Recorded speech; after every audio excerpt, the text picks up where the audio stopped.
Hello everybody, my name is Richard Moore and I'm the Sub Organist at Guildford Cathedral. Welcome to the organ of Guildford Cathedral and to Guildford Cathedral. This is a brief tour of our fabulous organ. A little bit of history to start off with.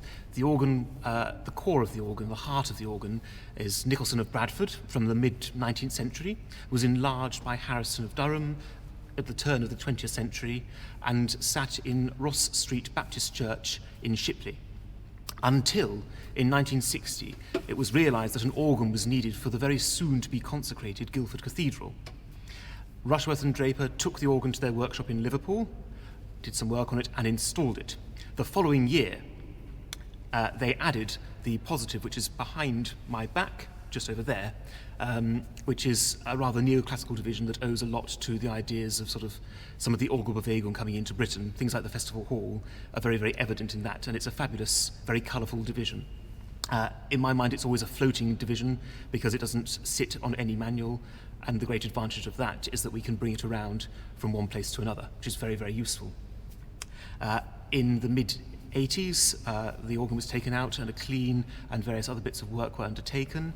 And then in 2015, whilst the whole cathedral was going through a Heritage Lottery-funded project to sort out things like asbestos and to renew the building for the future, the organ was also taken out, and David Wells and his team in Liverpool took the organ back home, as it were, and did some more work on it, including standardising the console, moving certain stops around from other departments, and generally making her sing in a delightful way.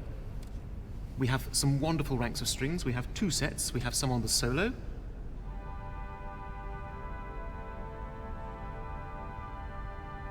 and then also on the swell.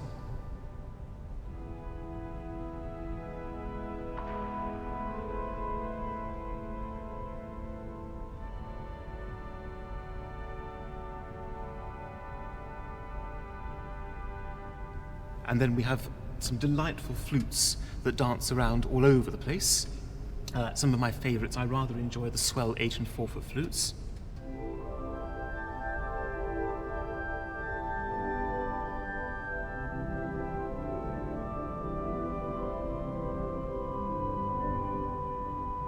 But also some of the solo flute work has a real sparkle.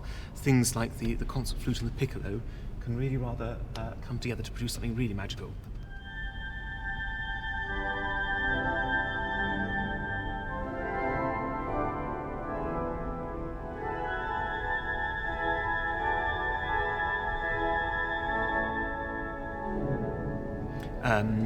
The positive as well has some delightful sounds, as we talked about before. Here I'll play it on the grate. We have the 8 foot flute, with the 4 foot as well.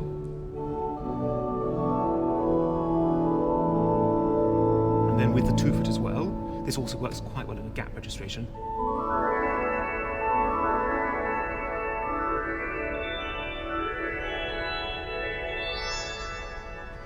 Some more of the positive, actually, it's worth hearing while we're here, with the principal 4, something a bit sort of fuller. And indeed with the Gemschorn at the bottom of it as well. We could very easily have the mixture as well and make it into a full chorus.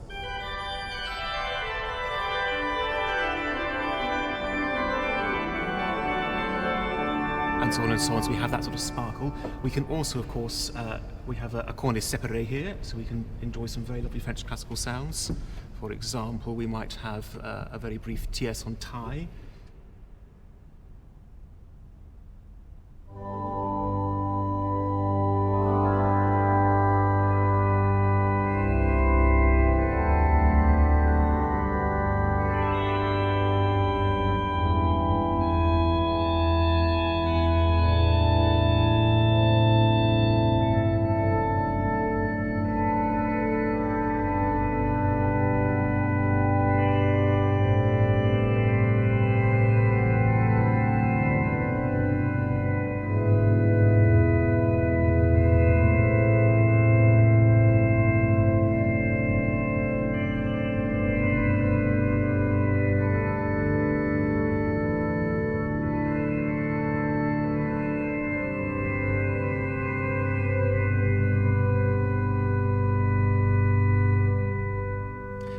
And elsewhere, of course, we have further, there's a second corner of the choir, but there's also a plethora of rather lovely reed sounds. Some of the quieter ones we have, for example, the voix humaine, or rather the vox humana,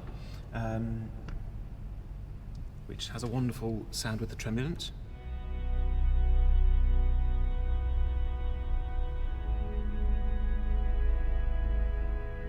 It is the summer, and so the tuning is appropriate for the hottest day of the year so far.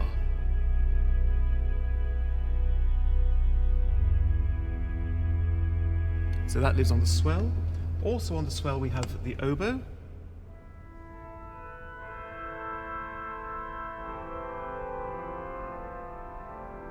which has a companion and orchestral oboe on the solo.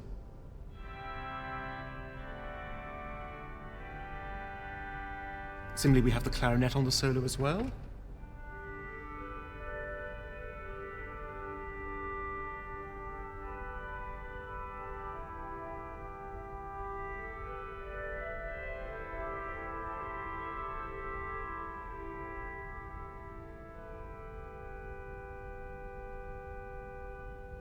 And then in terms of some of the larger reeds, the enclosed reeds on the swell, which is the only enclosed division other than the solo. We have the 8-foot reed, which is quite strident and rather jolly, which is answered by the great reed, which is also transferable to the choir. We can add the 4-foot reed on the swell and open the box.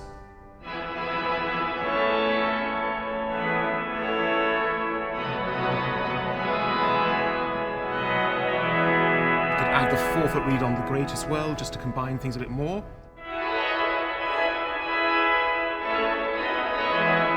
And we can add the 16-foot reed on the swell, of course, just to complement that, and we have a really rather fulsome sound then of a... With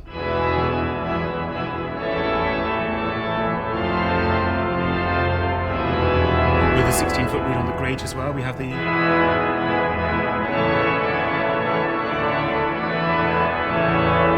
And of course, would a cathedral organ necessarily be complete without a tuba? Depends whether you like Peter Williams or not, but here is the tuba.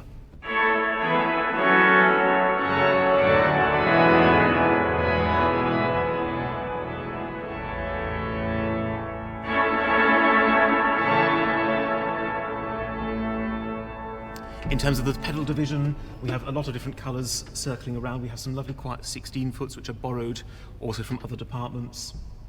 And we have a rather exciting set of pedal reeds, which you will hear if you tune into the recital. In terms of sort of the tutti and so on, they combine in a rather glorious way to give a very, very thrilling sound. So here is a sort of a great plenum with a few extra colours thrown in for good measure.